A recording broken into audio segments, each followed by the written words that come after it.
Bismillahirrahmanirrahim. Assalamualaikum warahmatullahi wabarakatuh. Selamat datang mahasiswa program studi pendidikan agama Islam di video pembelajaran Qiraatul Kutub bersama dosen pengampu kali ini bersama Bapak Zubaidi Ahmad Zubaidi yang mengampu mata kuliah Qiraatul Kutub. Pada video kali ini kita akan membahas Nas al-Awwal atau paragraf pertama tentang yang berkaitan dengan SPOK dalam bahasa Arab, subjek, predikat, objek, dan keterangan.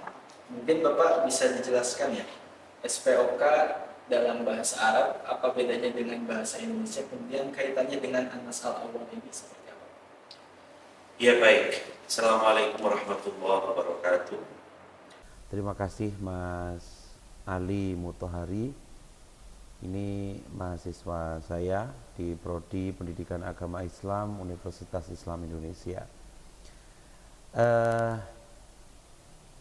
Jadi kalau berbicara tentang SPOK, Mas Ali ya, dalam padanannya dengan bahasa Arab itu tidak jauh berbeda.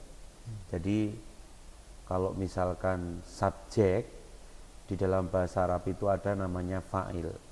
Kalau predikat itu ada namanya fi'il, objek itu maf'ul, kemudian keterangan itu adalah nanti bisa berbentuk jar majrur atau dhorof madruf, seperti yang sudah kita bahas pada teori dalam video-video sebelumnya. Nah, jadi ketika kita menjumpai SPOK dalam bahasa Arab, yang paling harus kita perhatikan itu adalah dua pokok kalimat, yaitu fi'il dan isim. Ada dua itu aja. Kemarin kan sudah kita bahas kan, fi'il itu apa, isim itu apa, macam-macamnya seperti apa, dan lain sebagainya. Itu kemarin sudah kita bahas. Nah, yang pokok yang perlu kita perhatikan itu ada dua, yaitu isim dan fi'il itu. Kalau fi'il kan jadi predikat ya Mas Ali ya. Kalau fi'il itu kan jadi predikat. Kalau isim itu kan menjadi subjek. Mungkin nggak subjek itu berupa fi'il? Ya. Mungkin nggak subjek itu berupa kata kerja? Berupa fi'il? Oh tidak. Tidak mungkin Tidak ya mungkin. Mas Ali ya. Ya. Jadi subjek itu pasti berupa isim.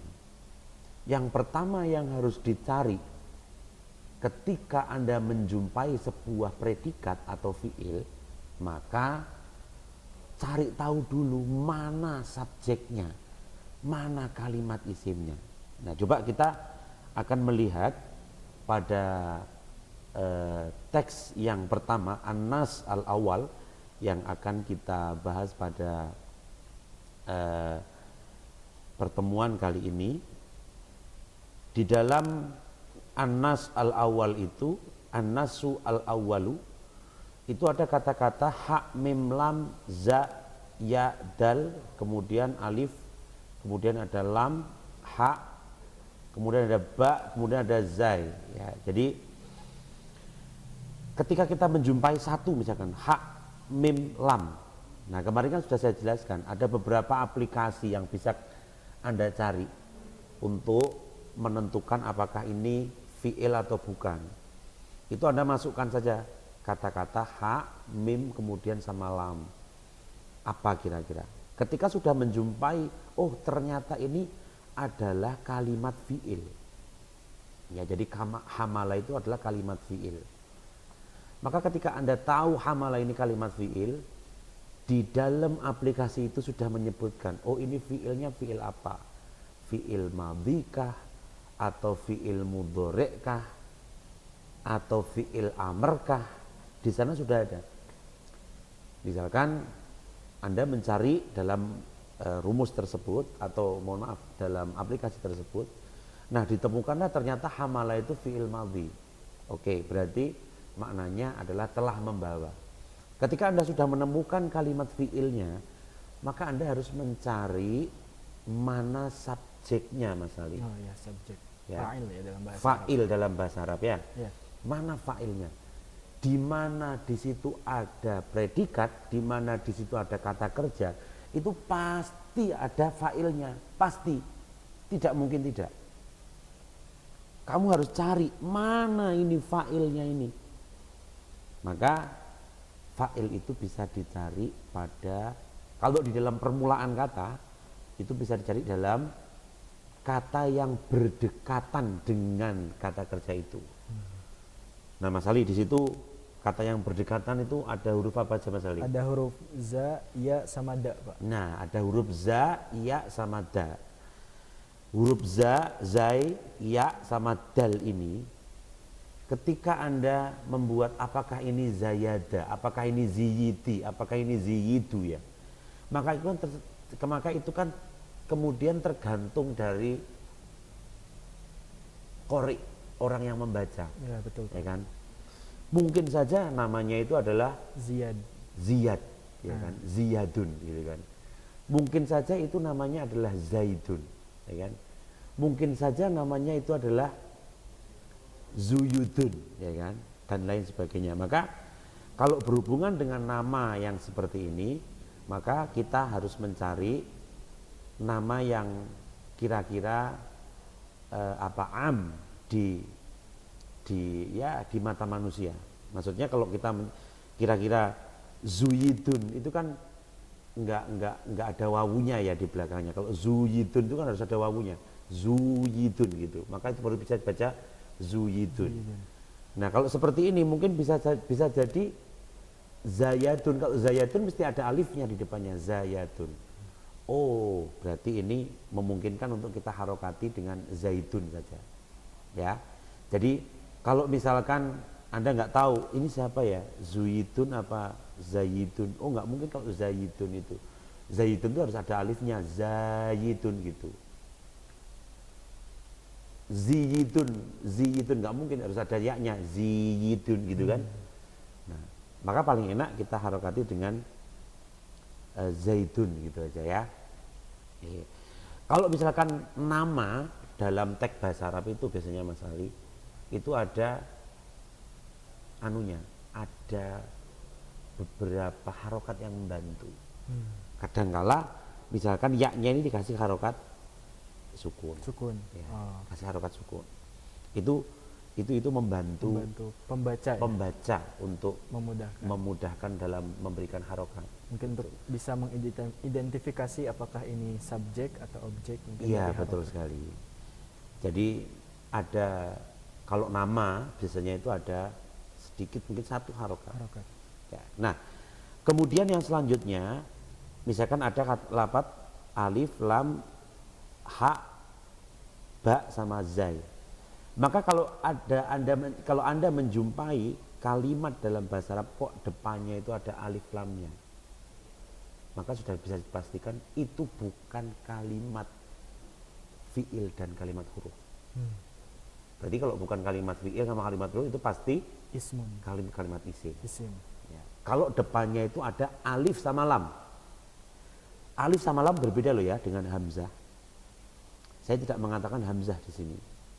Karena semua fi'il itu nggak ada yang diawali dengan alif lam atau alif. Adakah isim yang diawali dengan alif? Tidak ada. Nggak ada. Kalau hamzah ada. Kalau alif nggak ada. Ya, huruf ada yang diawali dengan alif? Ada. Contohnya? Itu hamzah. Oh, alif. Oh, iya, tidak ada. Itu hamzah. Iya, hamzah tidak ada. Ila, hamzah, ada. ya kan? Nggak ada. Ya, maka itu pasti diawali dengan hamzah. Nah, kalau sudah menjumpai alif lam ini, oh ini pasti isim. Maka ketika Anda menjumpai ini adalah isim, maka bisa dipastikan bahwa ini adalah isim yang kedua. Yang pertama ada isim yang pertama yaitu zaidun, ini isim alam, nama.